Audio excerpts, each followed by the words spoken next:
What's going on, everybody? I hope you guys are having a good day. I'm Dr. Boyce Watkins from Your Black World and the Black Business School. And I want to say good afternoon to our tribe of intelligent Black people. As you know, intelligent Black people, when we're in the building, we will build the future. We know that Black people can do this with or without the help of others. And that's one of the things we believe in. And so I wanted to first, before I begin, I would like to welcome my special guest this afternoon. You know her as a superstar on the Fly Nubian Queen TV network, Miss Vicki Dillard. How you doing today, Vicki? I'm doing very well, Dr. Boyce Watkins. Thank you so much. How are you? Oh, I'm doing really well, really well. And I find this topic, to be extremely interesting. I think I hit on it a little bit yesterday, and I wanted to get other points of view on it so that we can kind of really, drill down to the bottom of this.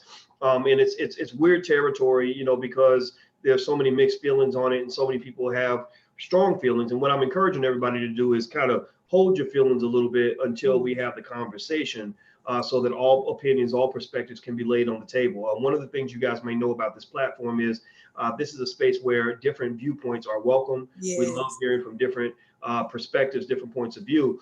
And just because we don't agree, that does not mean we have to fight. We have to be nasty toward each other. So just so you know, if it gets nasty, you won't be in here for very long, because we have moderators that moderate that kind of thing. So first of all, everybody who's watching, as you guys know, we always do our city shout out. So as we get started, shout out your city, your business, or your dream. Your city, your business, or your dream. Cite your dreams out loud. Cite your city, rep your city, and also rep your business, so that other Black folks will know about the Black-owned businesses that are out there. How you doing, Roy Carter and Adam and Marlon and Malcolm and Tina Jackson? And I see DDS is from Florida. Good to see you, man, or ma'am. I don't know if DDS is a male or female name. Baltimore, Miss Giselle, good to see you as well. So everybody, also please hit that thumbs up button. If you haven't hit the thumbs up button, please hit the thumbs up button. Shannon says, great platform, Dr. Boyce. Well, thank you. Thank you for supporting the platform. That's what helps the platform go. Andre from DC, how are you? Z Music from Memphis. I see Tulsa, Swainsboro. Let's see here. What other cities am I seeing in here? I'm seeing Chicago, Brownsville, Brooklyn, Copley, Ohio, South Carolina. I love that. I love that a lot. So, okay, guys. So what we're going to do is I'm going to shut it down, and I'm going to actually let my guests do a lot of the talking. Hit the thumbs up button, please, and keep making your comments as we go along. Feel free to keep shouting out your city. So I'm going to jump into the discussion. So Vicki Dillard from FlyNubianQueenTV.com. You and I wanted to sort of have this conversation because it is an important conversation, and it has to do with the ADOS movement and just sort of what it represents. Also, a bombshell of an article. I thought it was a bombshell of an article by rapper Talib Kweli just came out, where Talib Kweli literally started the article saying, that ADOS is trash, and then he says, I have receipts.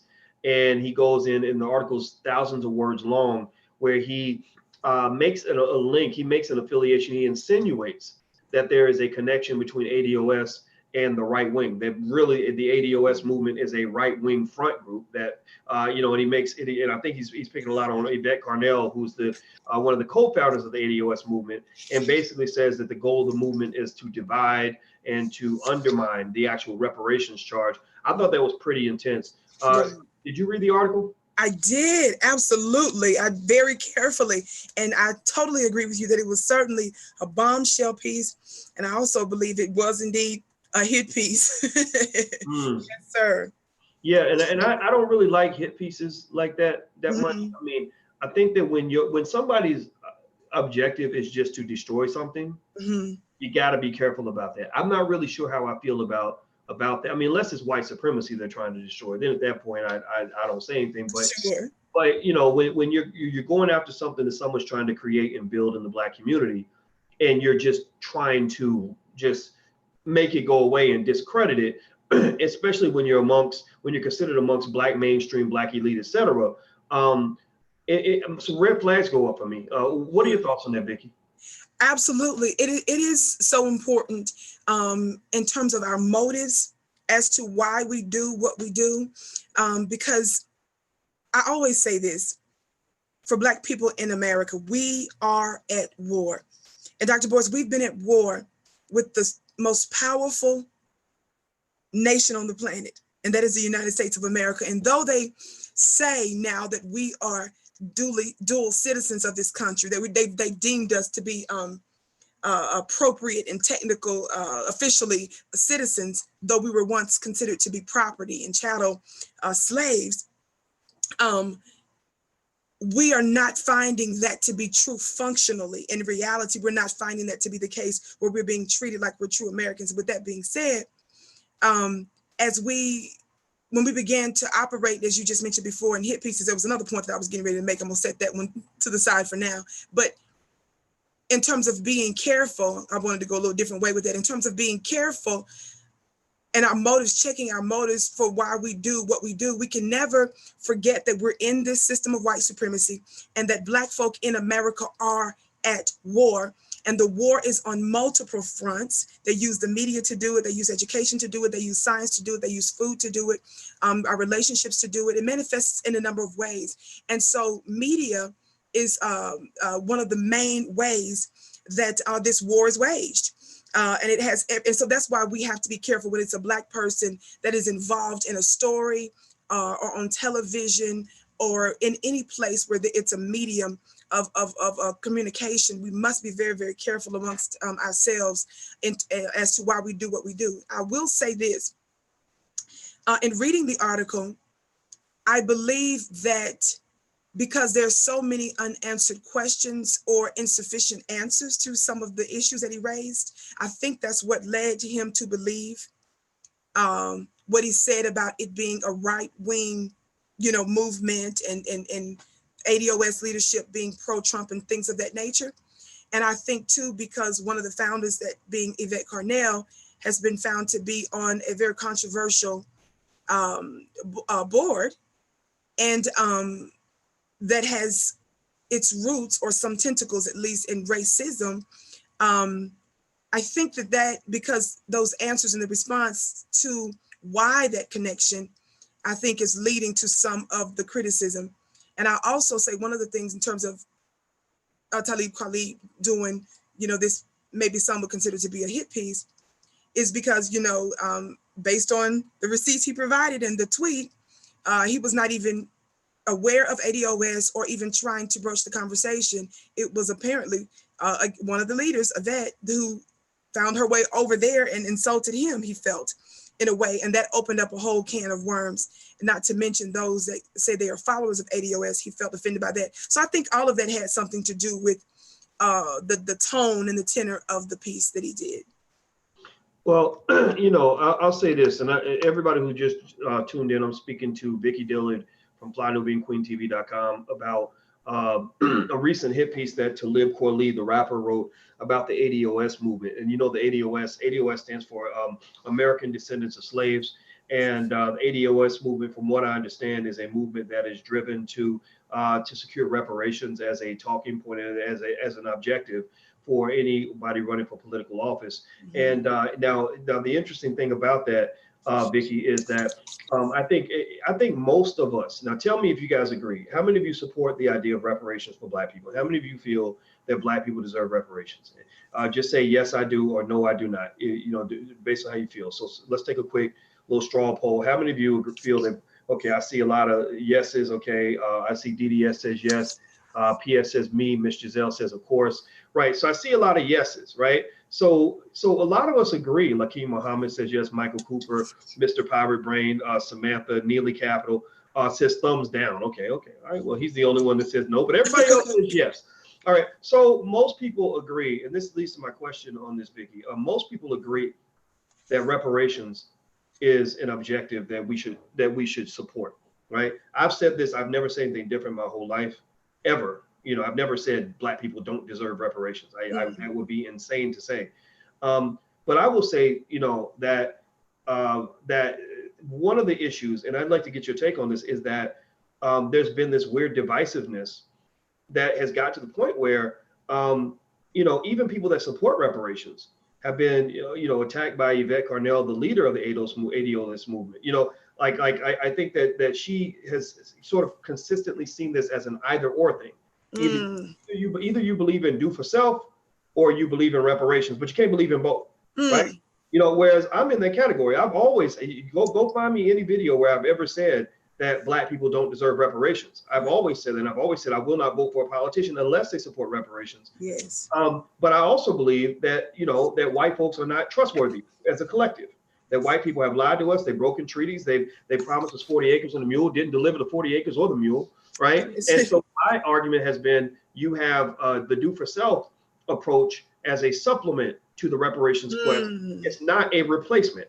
It is not a replacement. It is a complement. That's like, it's like the difference between, you know, a ham, you know, if you have a hot dog, you can also have a hot dog and a bun. It's better, they're better off together, as opposed to saying, well, either you can have the hot dog or you can have the bun. Either way, you're getting an incomplete meal if you eat hot dogs. I know you don't eat hot dogs, but you know it's like, you know, vegan hot dogs, right? Like you can't say, well, if you want the bun, then you can't have the hot dog. Well, that doesn't make any sense. Right. That's not even an argument that should happen. So I think that, you know, one of the things that I've seen, you know, with the movement that has been weird to me, which really makes me kind of concerned that a great opportunity has been missed, is that there's been a lot of unnecessary divisiveness sort of carved out by the movement. Yes. You know, like the Talib Kweli thing, I think was unnecessary. I mean, just to go out and bark and attack Talib Kweli, and then start this whole thing where he's trying to now discredit the whole movement. All these innocent people that agree with the concept, that are chanting ADOS, using the hashtag, good people, you know, really shining a stigma on these good people.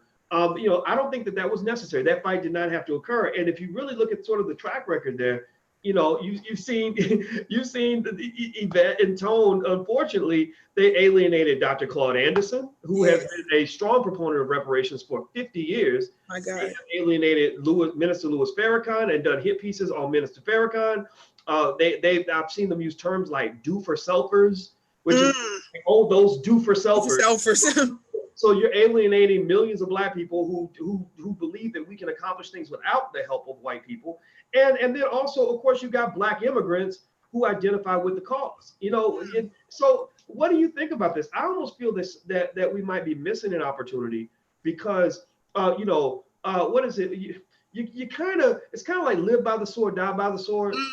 If you live by the attack, then you might die by the attack. You might die by the counterattack, right? So you live off this idea of attacking and fighting and going after everybody and discrediting people and dismissing people. I mean, you know, like Yvette's video on Farrakhan was just horrible. It was really mean. It's still on my YouTube channel. It was actually, and I'm ashamed to even say it was on my channel. But I mean, it was there and it was what it was. But at the same time, it's like one of those things where it's not a surprise, you know. And I don't really know if we can move forward as Black people if the goal is for us to just all fight each other and constantly try to discredit and destroy one another. What are your thoughts? Powerful, absolutely. This is the reason why I did a show a few days back to provide constructive criticism as a descendant, as an American descendant of slaves and slavery. Of course, another portion of the reparations movements, you know, they don't embrace the term, you know, as slaves in terms of those that were enslaved, to whatever your terminology is. I'm that. And with this, because it's such an important issue, Dr. Boyce, because shout out to the New Black Media that's got every major presidential candidate that's the most known at this point, talking about reparations. They're discussing it on not only mainstream news and things of that nature, but I don't know if you saw today that it was just announced at Georgetown University, you know, a couple of 100 plus slaves, you know, they found out, of course, had everything to do with the success and the building of that university, and thus those that are attendees now have benefited from that. The faculty, the students rather, have overwhelmingly voted for an additional $27 for each semester for their tuition. They're waiting, of course, for the faculty and the university themselves to determine whether or not they're going to actually implement it. But the students who have to actually pay are in agreement, the majority are at least.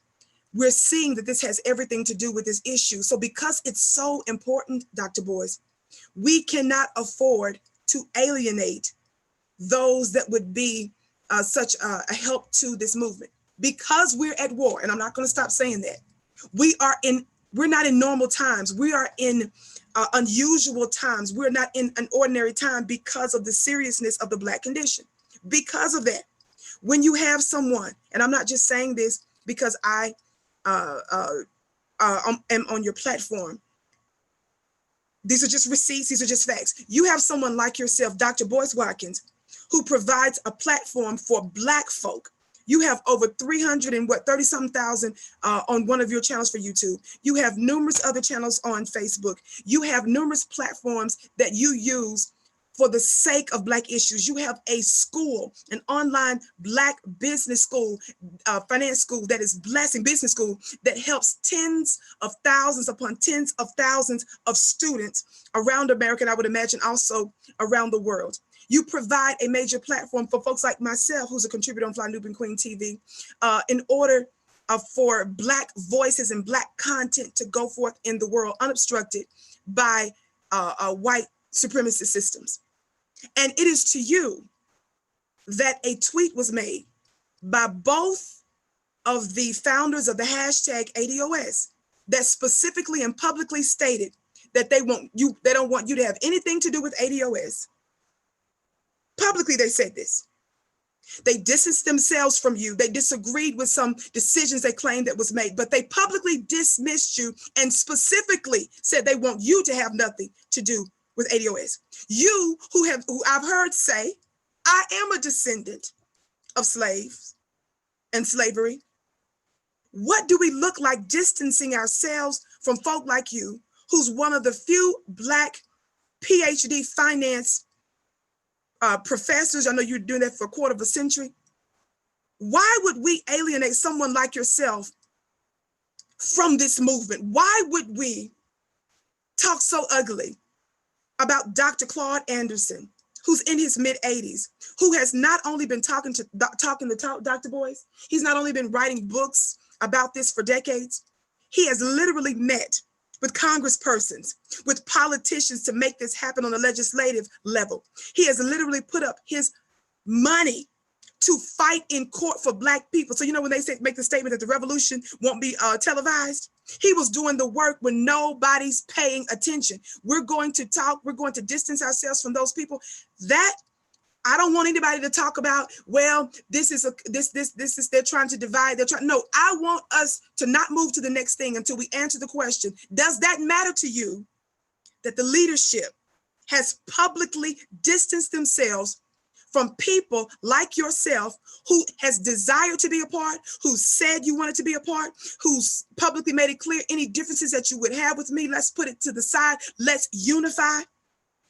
I don't want us to move to the next subject, the next question, until we get an answer from those that are descendants, American descendants of slaves and slavery. Does that matter to you? Is that important? That's my question, Dr. Boyce. Does that matter? Before we move, does it matter that folk who are powerful heavyweights, who have been on the front lines for Black people and who are willing to use their resources and who they are to benefit Black people, does it matter to you all that the leadership, the founders of the hashtag ADOS movement is publicly distancing themselves from such individuals? That's my first question. And if your answer is yes, it matters, then let's deal with this now, because we still have a little ways, right, Dr. Boyce, before the presidential election, right? We're in an early enough stage to where we can patch this up. That's why we're discussing this now, while we're in the incipiency stage of what should be a powerful movement. And one more thing I'm going to say, and I know I'm kind of on a tangent here a little bit, but I'm very passionate about this. The talking point has been, and it's an accurate talking point, that the condition of Black people in America is an emergency. Economically, in terms of health-wise, scientifically, in every imaginable way, the condition of Black people in America, it's an emergency. So that's been one of the main points they've said in relations to reparations, that we got to hurry up and get something done now while we can, because the clock is ticking, right? We need to hurry up and do what we need to do. And that's why we're asking for reparations. because we need something now because of the projections from finance folks, from money folks, from economists stating that we're going to have very little wealth, which we have very little now, and income in the near future.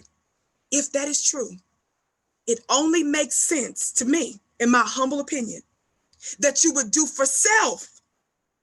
If that is true, if we're really pressing the issue of the urgency of our economic condition, which is true, that's all the more reason for us to say that which we already have in our hands. Whether you are a business owner, whether you are working on the corporate plantation, whatever it is, let's put our dollars and cents together right now so that we can operate as a nation within a nation by circulating our dollars and by supporting Black establishment, Black systems, and Black institutions, while we simultaneously make the demand from the United States of America to pay us reparations. Well, you know, I think that's a great point. And by the way, I'm talking to Vicki Dillard from Fly Nubian and Queen TV, and we're talking about ADOS, which stands for American Descendants of Slaves, being under fire by a recent hit piece by Talib Kweli, the rapper. I did not agree with a lot of what Talib said in the article. I think that he took a lot of leaps of logic that I thought were a bit of a stretch. But what I will say, though, is I really sort of look at the big picture of it in terms of saying, you know, did it have to get to that point? Did we really need to have that, it even get to that? And so I'm going to say this too, you know, Vicki, I appreciate everything in terms of you, you know, lending the support that you have. And I respect you so much for that. And I will say as well, though, I don't need nobody to give me permission to be a part of the ADOS movement because I'm a descendant of slaves, and you can't take it away from me, right? You can take away my ADOS status just as well rightly as a white man can take away my PhD or take away the melanin out of the cells in my DNA, like that you can't. You can't. So I've never felt, you know, like, oh my gosh, you know, please let me in. I need y'all to. Because the other thing I also know about a movement is that a movement is supposed to be bigger than its leaders. Please say that again. A movement should always be bigger than its leaders or bigger than any one individual. So if the leader says, you know, and that's the thing, I don't want this conversation to be about me and Yvette Carnell. If people want to know the history, I mean, there's a whole lot of receipts around, including receipts that say that I put tens of thousands of dollars in her pocket. I don't do that for people that I don't support. I was instrumental in the development of the Breaking Brown platform. My assistant keeps very accurate records, and if that was ever brought up, you know, in the court of law or in the court of public opinion, we got receipts. Yes, sir. Of a whole lot of money that exchanged hands and a whole lot of support that was lent, and I don't regret any of that. I got receipts of when I went to go meet with Louis Farrakhan personally, directly, to speak to him about the video that, you know, that Ms. Carnell made about him, and I was ashamed that it was on my channel. But he and I both agreed that she has a right to speak as a human being and as a Black woman, you know, because I don't agree in the suppression of free ideas, even if they disagree with my own. We got receipts on that. So to me, you know, at the end of the day, it's not about trying to sway people's opinion. It's about remembering a simple fact that, you know, the truth, they say the truth is like a lion. You don't have to defend it. All you got to do is let it out and the lion will defend itself. Right. So so I'm really, my focal point is not about whether or not somebody likes me. Ain't nobody never liked me since I was a kid. Hardly. I didn't have no friends when I was little. I ain't got a whole lot of friends now. I got a few people that love me though, and I appreciate y'all very much. But just know I'm gonna be consistent with it. My focus is on this whole reparations battle, and my focus is on, as Black people, you know, are we going to collectively grow up and say to ourselves, okay, these battles are worth fighting. These battles are not. You know, he said, she said is worthless when you're trying to fight against a beast as ugly as white supremacy. Yes. And anybody who gets into that silly crap, I'm not going to say shit. I don't want to cuss in front of you.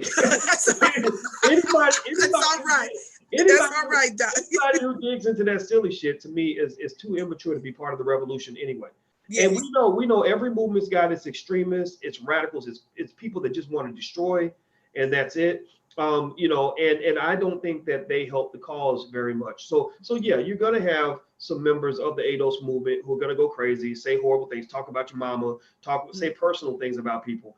And what I'm leaning toward are the people that support the movement because they agree with the ideology. Yes. They believe that we should have reparations as Black people, and they believe Yes. that by sticking together, we can accomplish more than we can by using our YouTube channels as personal launch pads where we're throwing nuclear bombs across the internet, trying to become digital gangsters and attack whoever makes us mad. Come on. Because half of these attacks, at least not even half, 80% of the time, when you see somebody going rambling on a YouTube channel about how they hate another person, usually it's personal. It's because that person, didn't give them some money that they wanted, or that person used to have sex with them and they ain't having sex with them no more, or that person, that person just said something about them and they feeling some kind of way or whatever. Yes. That's what that is, and that's childish stuff. It's silly. It is. And I think smart people. That's why I deliberately state every time I go online, I'm like, this channel is the home for intelligent Black people. If you're intelligent, you need to leave right now. And because I know that the people that hang with me, that roll with me, that deal with my ups and downs are intelligent, thoughtful, strategic people. They're not the people that are going to just go out and want to spend the whole day talking about your mama or whatever. So I personally think that when you're talking about this movement, and you're talking about something that is influencing the trajectory of American politics. Yes. You need to have, if you can't put a mature person at the top, then at least get the people at the top to pretend to be mature people. And to me, maturity means that, you understand, that you need a Claude Anderson to, why would you go attack an 80-year-old man and lose momentum behind something that could make a huge difference in the lives of millions of Black people? 80-some-year-old man. Dr. Claude, I talk to Dr. Claude Anderson every week. And Vicky, you know that this man is so pure in his motivations, his incentives, that he didn't even know that he had gotten attacked. He didn't even have, he had no idea. And then when I mentioned to him casually, he did not care. He literally broke it down. He said, that's crabs in a barrel. He said, that's what he calls that horizontal thinking, which is crabs in the barrel attacking each other. And he said, Black people need to think vertically. And so he didn't say, well, how am I going to clap back, or how am I going to go I'm going to talk about their mama. He didn't do all that. All he came back to talk about was Black folks. Yes. Black folks can get ahead. And I really implore people, those who are open-minded, to to focus on what matters, to focus on the big issue. I don't think that, I was sad by that Talib Kweli hit piece, because I don't think Talib Kweli is a bad person. He doesn't come off that way. And I'm going to assume that he really believes the majority of what he wrote. I think some of it was a little bit of political sleight of hand. At the same time, I don't think it was necessary for him to be an enemy in the first place, because we need all the allies we can get. White folks ain't going to support none of this. So we need Black people, as many Black people as possible on board. What do you think? Absolutely. I got to say it again. When I said that we are at war, when you are a good warrior, when you're a good soldier, you oftentimes, in order to have the most effective battle, right, to win, you want to be consulting with the best minds. Is that right, Dr. Boyce? You want the best people at the table. Why? So that any blind spots that you might have, you understand what I'm saying? Because of that diversity pool that you would have there, you're able to pull from that. Then we're able to pull from what? The wisdom of the Dr. Claude Andersons and the wisdom of the Minister Louis Farrakhan's. Why? Because they have been here many generations. They've put money and energy and blood and sweat on the line when the revolution wasn't being televised. That's what our folks, so all the chit chat, all the talk, all the being a digital gangster, what's happening with the ADOS movement in terms of the conversation, in terms of pushing the hashtag and putting that into the consciousness of the people, it cannot be overstated, the value and the importance of that. But it can also not be overstated, the importance of someone who for decades put their life and limb and blood and money behind what they say for reparations. We cannot afford, as you just said, to alienate those people. They should be sitting at the table, not to quote unquote run this particular organization that you are the creators and founders of, but to strengthen it, right? But to give it advice, to give it counsel before proceeding. Why? Because we want the ADOS movement for reparations to succeed. We want it to succeed. That's why we don't want to give the proverbial middle finger to folk like yourself and our old school elders. That's why. And so when you do something, there's safety in numbers. We've heard that. We've heard that many times before, right? There's safety in numbers. Well, that is the reason why it's important that we're unified in that way, so that we're able to glean from their wisdom, from their intelligence, and from their experience. Because some of the blunders that's happening that you mentioned could have been avoided. And still, but let me back up, they could have been avoided had that particular person had your ear, and if we would be willing to listen to each other on certain things. That's the whole purpose of having folk like yourself at the table. And you don't want somebody at the table that is just a yes man to everything you say. You know why? Because if that's the case and the person refuses to tell you the truth about something, it's just like we are more upset if somebody doesn't tell us that we have a booger in our nose, Dr. Boyce. And if you're getting ready to go speak for somebody and they realize later the whole time they were up there, they had something hanging in their nose, right? And you didn't tell me that I had that in my nose, you would be more upset with someone that didn't tell you that a booger was hanging in your nose, right? Over someone that's saying, hey, something that could affect millions, tens of millions of Black folks in America. This is your political booger. Let me help you right now so that we don't go out. You understand what I'm saying? Let's deal with this now before we go out there.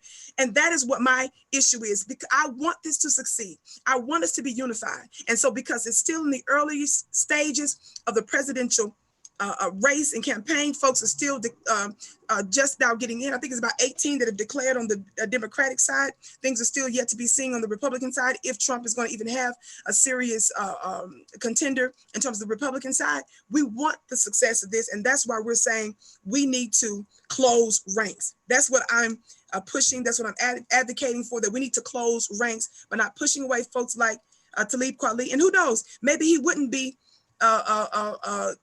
it's no guarantee that he would have been willing to come along in the first place, but based on the tweet he provided, it specifically said, from Breaking Brown, Yvette Carnell, this is the problem, and I'm quoting here the tweet.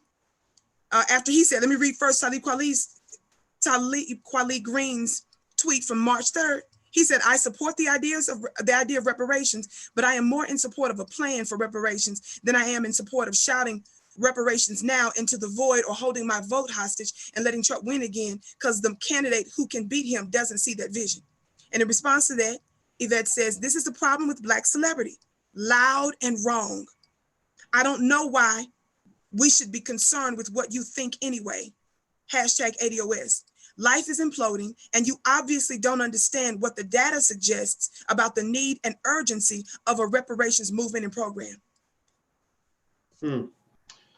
Yeah, I mean, it is kind of tough. I mean, it's you know, I think I see unfortunate remarks on both sides, right? Sure.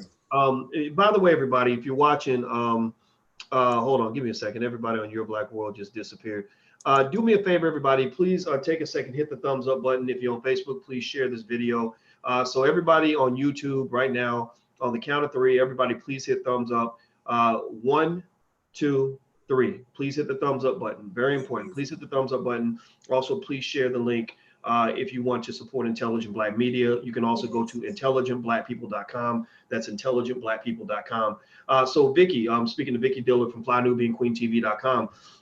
So, you know, I think that with that exchange between Talib and Yvette, you know, I would like for exchanges between Black people to be a little more productive if they can be. Yeah. I think sometimes if we feel like somebody's not listening, we will scream at them when we don't know that person might have listened if we had approached them in a different way. Sure. And so, so I think that with Talib's remark, you know, a lot of times when you have divides between people, a lot of times it's due to a lack of understanding. You know, exactly. This is our problem in politics in general. We tend to dehumanize people that we're not talking with because we just say, oh, well, all those people over there, they're animals, they're idiots, they're just stupid. They have no logic behind what they're saying. That's what the Democrats and the Republicans do to each other, and that's what happens sometimes in the Black community. You know, you know, I even you look at the situation with Nipsey Hussle. You know, I personally think that if somehow if the Minister Farrakhan had been there and had intervened in the conflict, I think that these two would have got to know each other in a different way, or some understanding would have been achieved that would have prevented that outcome. Because in fact, last time I heard, I think Eric Holder's little brother just killed himself. 2 of his cousins got murdered. You know, and I bet even Eric is regretting what he did, right? So my point on this is to say that when you're not talking, there's a good chance you're going to be fighting. Yes. And so, you know, so Talib Kweli makes this statement about the ADOS movement. You know, I'd rather have a plan than to have people screaming reparations now. I think that was a little bit insulting to all the people, all the ADOS members who aren't just screaming reparations now. They do have a plan. Yes. You know, Professor William Darity at Duke, he's been on their platform a few times. I think he's actually on. I think Yvette hosted him, interviewed him, or Tone did on my channel, on my YouTube Black World channel, because I used to share my channel with Tone. I shared it with Yvette. I don't regret that. You know, I really like the idea of Black people being exposed to different ideas, different concepts. And so, so he's got a plan. Dr. Claude Anderson has had a reparations plan for 50 years, right? You've got, I'm sure Minister Farrakhan could put together a nice plan. You know, there's so many, he probably has one, right? You know, I mean, you go down the list, you got all these brilliant people that have these great plans. So I think that Talib was wrong to even present it that way. And then there was the second part about, you know, we shouldn't withhold our vote and let Trump win because the candidate that can beat him doesn't share the same vision. That part is more of one of those points where you might just have to agree to disagree, right? Right. You might say that's my opinion, but you got to have some ability to show respect for the people who say, you know what, I'm willing to sacrifice another Trump presidency to make my point to the Democratic Party. Right? There are people that will do that, and there are political science experts out here who will say that is exactly the right strategy. You make them pay, and then believe me, they're gonna come back and they're gonna work triple hard to get your vote next time. That's right. But it's a matter of preference, you know. It's like a really bad marriage. There are some people who will say, I can't take it no more. I'm going to take the kids and we're going to break this family apart. Then there might be somebody else who says, no, you got to keep the family together no matter what. You can't you can't take the kids away from that. You know, you see what I mean? It's a matter of what point are you? How sick of it are you? At this point, you know, are you really sick of the Democrats, or are you just kind of sick of the Democrats, right? I'm really sick of the Democrats, so I ain't voting for nobody who ain't supporting reparations. Come on, right? So, you know, but the thing is, I talk to people who say, yeah, but I really want Trump to be in office, and so as I engage that person, there's a difference between me saying, well, let's agree to disagree. We're both Americans. We're both freedom, or we both have freedom. We can do what we want, versus me saying, oh, you're an idiot. What's wrong with you? You're stupid, right?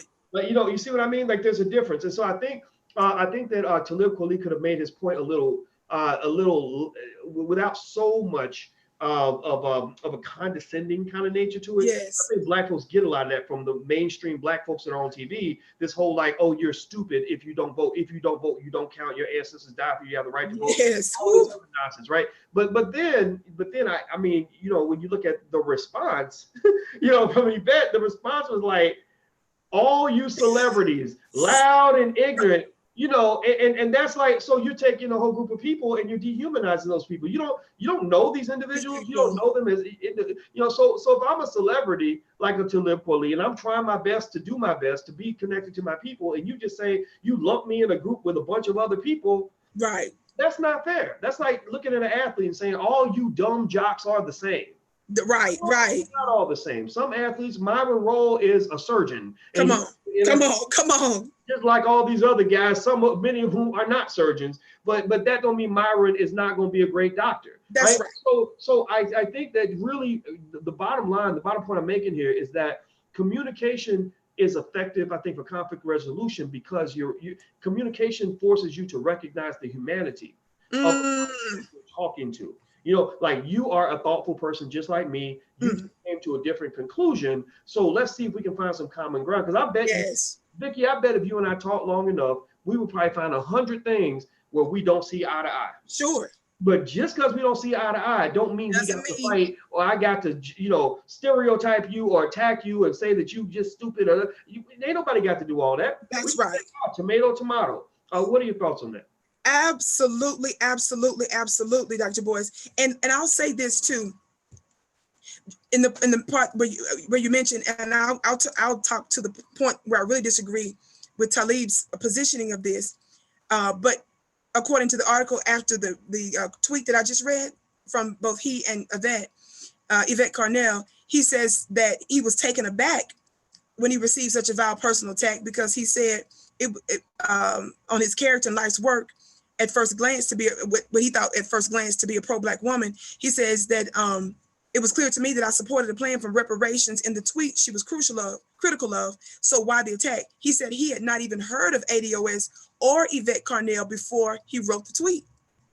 So he was talking about, according to this article, that's what it says right after that. He says that he had not even heard of ADOS or Yvette Carnell before I wrote the tweet. So why did she take a tweet that wasn't written to her or about her so personal? So according to him, he was talking about reparations in general and was not even aware of ADOS or who she was. But that's not to say, the area where I disagree with him most on is I feel it was a bit short-sighted to paint such a broad stroke in saying ADOS is trash, not keeping in mind, because he has such a large platform, knowing how white fragilicists and the powers that be, or really we should say the powers that shouldn't be, would take that as actually a weapon for them, a weapon to discredit our just demands for reparations. That's where I believe that he was most wrong in terms of ADOS is trash versus, just focusing on some of the other things that I thought were legitimate issues he raised. And he did have some receipts, but my overall issue with him is that short-sightedness, what I perceive to be short-sightedness in how they would take that and use that, and the other ADOS folk, true, legitimate, authentic, literal American descendants of slavery that's here in America. You threw us in that box, and I thought that was unnecessary and counterproductive. I think that's a great point. I think that as much as Talib Kweli made a lot of points connecting, Yvette Carnell with that right-wing group that she's a part of, the PFIR, I think Progressives for Immigration Reform, which has been defined as a hate group and all sorts of stuff. As much as he was making the argument, it's almost circular in a way, in a really way where he's making this argument that you're really doing the dirty work for the Republicans. Well, what do you think you're doing when you start your article with the title ADOS is trash? Exactly. Right. You're talking about everybody. I got offended. I said, wait a minute, I'm ADOS too. Exactly. Okay, hey, sweetie. I'm ADOS, right? Again, I told you, I don't need an invitation. You can't invite me or disinvite me. So I was kind of like, wow, man, like that's a huge statement, and I think that maybe a better title, quite frankly, could be, if you want to say Yvette Carnell is trash, because that's what the article was. It was basically an article where he was expressing his irritation with Yvette, right? And he spends hundreds, even thousands of words describing these curious connections she has and things that she said, and maybe the criticism's valid, but this goes back to what I've said to Black people for a million years. Stop letting our movements be defined by one demagogue. Right? Come on. One leader should not make a whole damn movement, because that makes you easy to assassinate. Yes. For white people, if they want to kill the whole movement, all they got to do is discredit one person. So what I'm doing here, and I don't even know why I'm doing this, or I probably sound crazy doing this, given how much Yvette has attacked me. But my point is, I'm saying we need to save that dang movement to make sure that you don't get to the point where we think ADOS, Yvette Carnell, and really ADOS, Yvette Carnell, and reparations are three different things, right? ADOS is a pathway to achieve the goal of reparations, and it's a hashtag and a movement that was started by Yvette Carnell. But ADOS can live without Yvette Carnell. And what Ali is actually saying is he's actually making the distinction between ADOS and reparations. He's saying, I support reparations all the way. Right. I do not support ADOS. Right. Those are all different issues. And I think addressing them separately is beneficial. So what I would say, if anybody in ADOS we're hearing what I had to say, and I'm sure I know a lot of people in ADOS here what I have to say. I've supported the movement. I've funded the movement. Like I said, I got receipts. I've given Yvette lots of money over the years. So if anybody was listening to me, what I would just say to them is, look, don't get so caught up in the cult of personality in terms of just following behind one person. If you believe that descendants of slaves deserve reparations, then that's what you believe. That's who you are. You are ADOS forever, no matter what. Make sure you focus on what actually matters. What matters. Personal attacks. I believe a lot of the personal attacks are driven by people's egos. I think when people get in leadership positions, whether you're talking about Talib, Yvette, even myself, I try my best not to do it, but sometimes maybe I do. Who knows? But the failings of an individual should not kill your commitment to an idea or to a movement. And I just think that's really important. And then also, I think we got to decide in general as Black people, okay, what matters here? Boyce Watkins does not matter. Yvette Carnell does not matter. Talib Kweli does not matter. Even Vicki Dillard in the whole scheme of things don't matter. Yeah, right. But and even ADOS as a hashtag, as a concept, matters less than the goal. The goal is Black people unifying to achieve the goal of obtaining reparations for the Black community. And if we do that, then everything else is pretty much irrelevant. What are your thoughts? Absolutely. Absolutely. I could not agree with you more, Dr. Boyce, on what you just said. It is so important in this movement because this is so much bigger than us. This has to do with the suffering, Dr. Boyce, of our ancestors for hundreds of years. This has to do with the very blood that they shed is literally crying for justice. And so it is a very unique time. This has to do with our people who were repeatedly raped, who were repeatedly sodomized, who were stolen and stolen from, whose intellectual properties, whose inventions were stolen. We're dealing with the people over hundreds of years whose labor, free labor, made America rich. This is what this is about, and it is so much bigger than us. And when we discuss that, when we say that, and we repeat that, that keeps us focused on what this is really about. And the fact that we're not saying, do you think we deserve? Reparations is about a debt. You pay your debts. It's not negotiable when it comes down to whether or not you're supposed to pay your debt. It is the righteous thing to do. It is the moral thing to do. It is the legal thing to do. And so it's so important because of the gravity of this reparations movement, because we're in such a very critical moment, Dr. Boyce. You know how they talk about the first trimester of a woman being pregnant, how important that first trimester is to the formation of the baby, right? And if you make it out of that first trimester, and it's starting to look, and then on to the second and the third finally, it looks really good. But those first few weeks, those first couple of months or so, they're extraordinarily important to the birth of that baby, to the birth of that child. That's how it is. And that's why we're talking about this now in the first trimester of this in terms of the presidential race, because this is a moment that we're able to exploit and take advantage of, you understand, with this reparation movement. With that being said, because of the gravity, because of the profundity of the matter and who it involves and what it involves, we cannot have kings. We cannot have queens. We must work as a collective, and we must bring in the best minds. We must bring us together and to unify, to do just what you said, Dr. Boyce.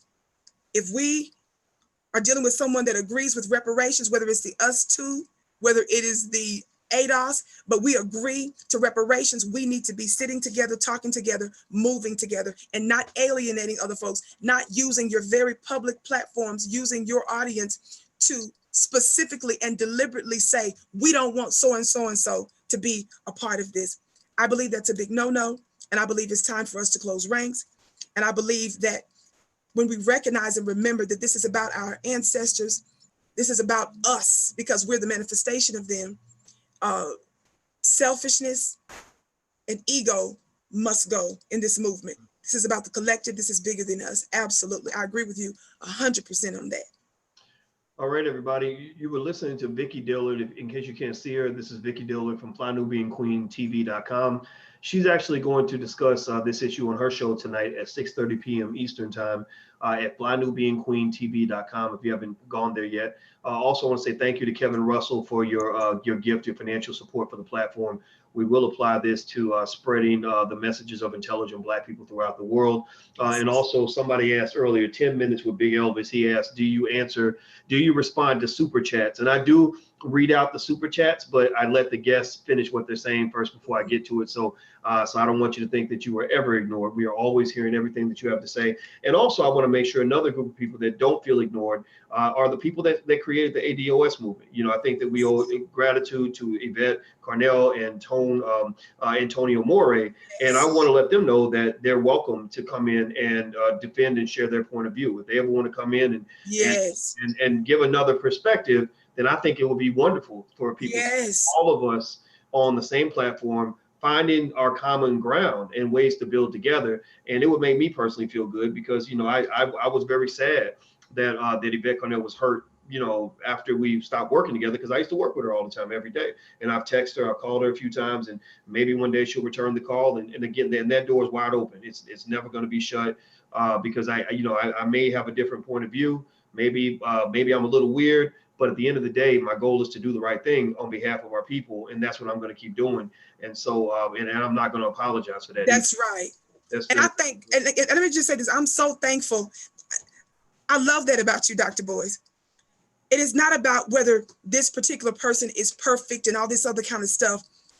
But when it comes down to the core things, when it comes down to what matters, I love that about you and saying, hey, let's put aside whatever little, differences. This is bigger than us. This is a movement that involves very important people. That is the Black man and the Black woman in America. We can make something happen here, make something big. Let's put aside all these peripheral and these side issues and come together on this. I love that so much about you, Dr. Boyce. And at the end of the day, that's what it's about, is who's willing to come to the table and who's willing to put the best interest of the collective. Who's willing to put that at the forefront. And so I want to say shout out to you for that. And I appreciate that about you. And again, it's not about whether you came from somebody or whether you this, that, and the third. You don't mind. And I love it about you having someone with a different opinion as you, an alternative opinion as you. You can only get to the best when you've done the proper back and forth, when you've properly investigated and scrutinized the situation. You want that in front of you because you want to win. You want the success. Can you imagine if you are building a skyscraper, Dr. Boyce, and you're dealing with the folks that's responsible for ensuring that the foundation is properly laid? And because they either are yes men or yes women, they just say you always find everything's cool or whatever. You know what I mean? You got folks jumping on the bandwagon, agreeing with everything you say, and then you start to build, right?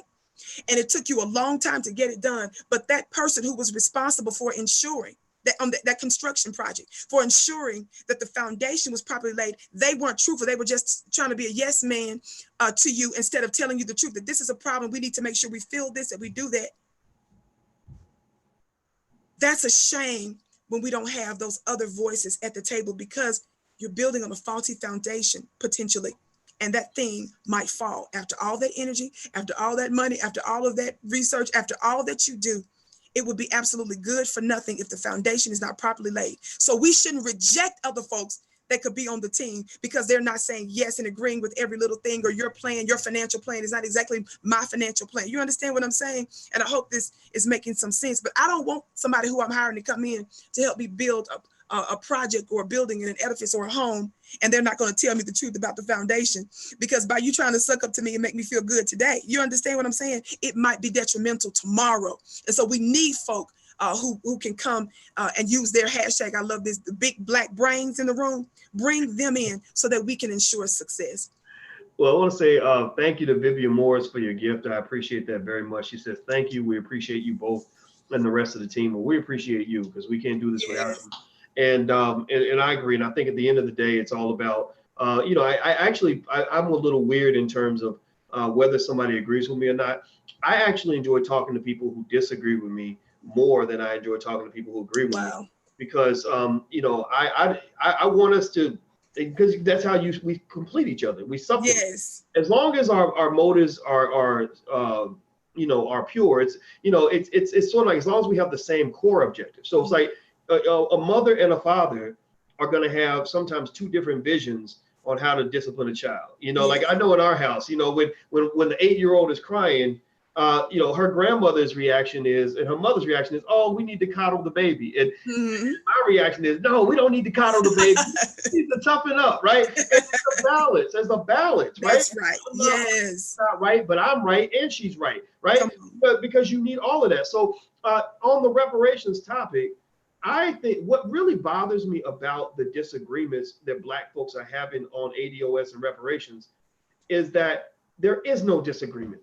How many of you in here right now don't believe Black people deserve reparations from the government? How many of you don't just think, that Black people don't, or if you do believe it, say yes or no. Yes or no. Do Black people deserve reparations from the government? Yes or no, right? I'm gonna see 100 yeses fly up, because we're all on the same dang page. Yes. We're all on the same page. So what's the disagreement? There is no disagreement, right? That's true. This ain't, I mean, we can argue about something else. I don't know whether we should vote or not. Maybe that's an area we disagree. I don't know, but this is unanimous. Come on. We all believe Black people deserve reparations. So whether I am a do-for-selfer, as people have labeled it, or I'm a person who's not into that so much, I want to, I have a corporate job or whatever, that's secondary. The primary issue is that when it comes to whether or not we deserve reparations, 99% of us will answer yes, right? That's where you start the conversation. And honestly, that's where you can end the conversation. If my approach is, while we're getting reparations, we should build Black businesses. And your approach is, while we're getting reparations, we should, build nonprofit organizations and get more government funds, or whatever it is, whatever the approach happens to be. That's not the core issue, though. That only supplements the issue. So, for example, if I'm out here pushing people to build businesses, and let's say Yvette Carnell is saying, let's not build businesses, let's do something else, right? She's a little to the left of me, right? Then that to me is perfect, because then you're attacking it from all fronts. It's like Malcolm and Martin were not fighting for different things; they were fighting for the same thing. And one thing that I think people learn from watching Martin is, I think it was the brother in the Black Panthers. I don't know, Vicki froze a little bit, so I don't know if she's still there. But maybe if she's out, then maybe she'll come back. But Malcolm and Martin had different approaches to the same problem. But one thing I noticed that a lot of the elders learned from watching Martin is, one of the brothers in the Black Panthers actually mentioned, he said, we used to criticize the hell out of Martin Luther King, but never once did he criticize us. And I said, wow, that's amazing that he actually saw a bigger picture, to the point where he realized that fighting with somebody else was not going to achieve the ultimate goal. So my goal at the end of the day, my goal was like, well, I'm gonna try to see if I can find that Martin Luther King strength. Because I told y'all in 2019, I ain't fighting with no Black people. That's right. I will fight the hell out of a white man, or out of white supremacy, a racist white man. But I'm not gonna fight. I'm just not gonna fight other Black people unless I have to. And in this case, I don't think I have to, because we're in agreement. It wouldn't make any sense. So Vicki, I'll let you get the last word. Everybody, please, before I forget, please hit that thumbs up button. If you haven't hit the thumbs up button, please hit the thumbs up button. We need you to do that. Please also share the video. Thank you to the moderators in here. I see Dual Victory and a few others as well. Dual, I don't know if you know, but Dual Victory literally comes to every single live stream, and I appreciate her for that. She's amazing. Amazing. Chris Brown says he needs my email address, so I'm gonna go ahead and make Chris a mod, and I'm also, because he made a donation, so thank you for that. So you are now a mod, and my email address, if you have something you want to send me, you can send it to manager@boycewatkins.com. That's manager@boycewatkins.com. And before I give you that last word, Vicki, I'm gonna read a quick little comment. Ken Williams, a brilliant former police officer that I have a lot of respect for, because I mean, this brother out here really fighting. He says, send Black folks individually their checks.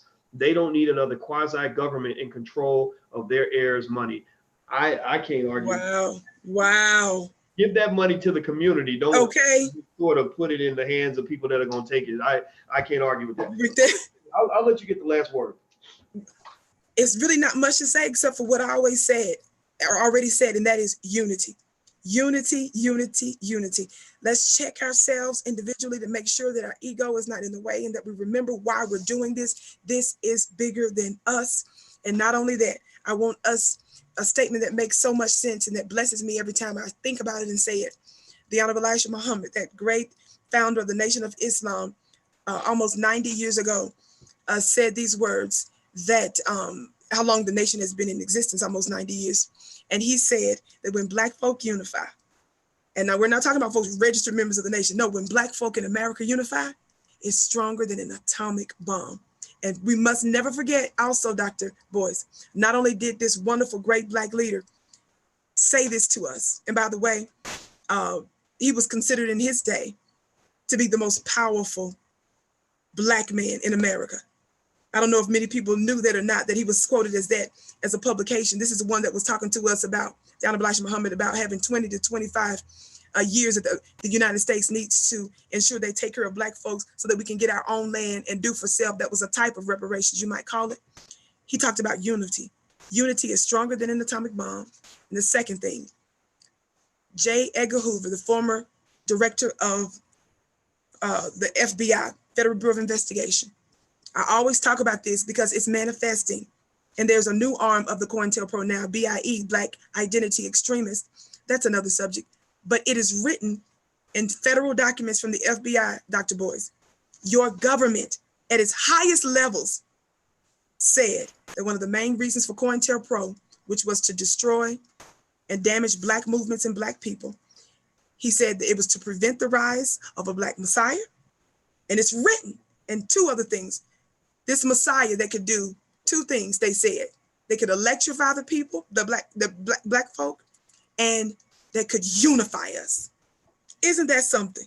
So we must be unified. I'm mentioning that because I'm trying to show how important, how powerful that is. And our unity is a weapon. So that's why we're talking about it now, so that we can hash this stuff out now, give folks some things to consider so that we don't throw anybody that could be beneficial to this movement away. We don't want that to happen. We want to be unified because that's what our open enemy fears. And more importantly, more than what they fear, the Honorable Elijah Muhammad says it is our power stronger than an atomic bomb. So that's what I want us to remember is our unity. All right. All right. So you heard it. So everybody write the word unity in the chat before you go. I see Phyllis wrote unity, unity, unity. Thank you. Thank you, Vicki and Dr. Boyce. Yes, everybody write unity. Everybody commit. Everybody who's been listening to this conference, make a commitment right now that our goal is unity. Our goal is unity, unity, unity. Or as Queen Latifah used to say, UNITY. So unity. That's what we're looking for. That's what I want. There's nothing more powerful than peace. There's nothing more productive than peace. And I want to seek out peace. Fighting is something I can do. I'm always ready to fight, but I don't want to spend my life fighting because fighting is always destructive. There's no such thing as a winner in a fight.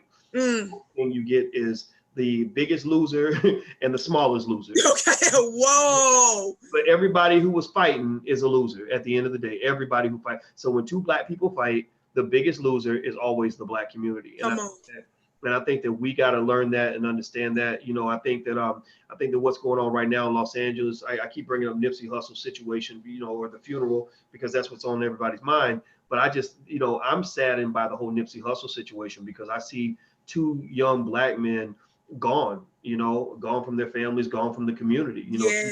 Two young Black men whose potential is dead, and it didn't have to be that way. There was no winner when Eric Holder decided to shoot Nipsey Hussle. There was no winner in that situation. So I want to say thank you very much, Vicki Dillard, for your time. I appreciate it. Thank you. And everybody, please hit the thumbs up button again. And please thank Vicki for her time as well. Give her a digital round of applause. Oh, thank you. And check her out tonight. She'll be talking tonight at 6:30 p.m. Eastern on FlyNubianQueenTV.com. That's FlyNubianQueenTV.com. And any of you that wanted to check out the 70% off discount on Black Money 101, which is our introductory program to wealth building in the Black Business School. It teaches you the power of wealth in a series of dozens of hours of content. Feel free to go to blackmoney101.com. That's blackmoney101.com. You can use the discount code 70 off podcast. It's all one word. The number 70 off podcast, because you're in the podcast, so you get 70% off. So 70 off podcast is the one word code you can use, and you get 70% off. So thank you very much, Vicki. Thank you, Dr. Boyce. And you guys have a great day, and we'll see you. Yes. Take care. Bye. Thank you. Thank you. Bye.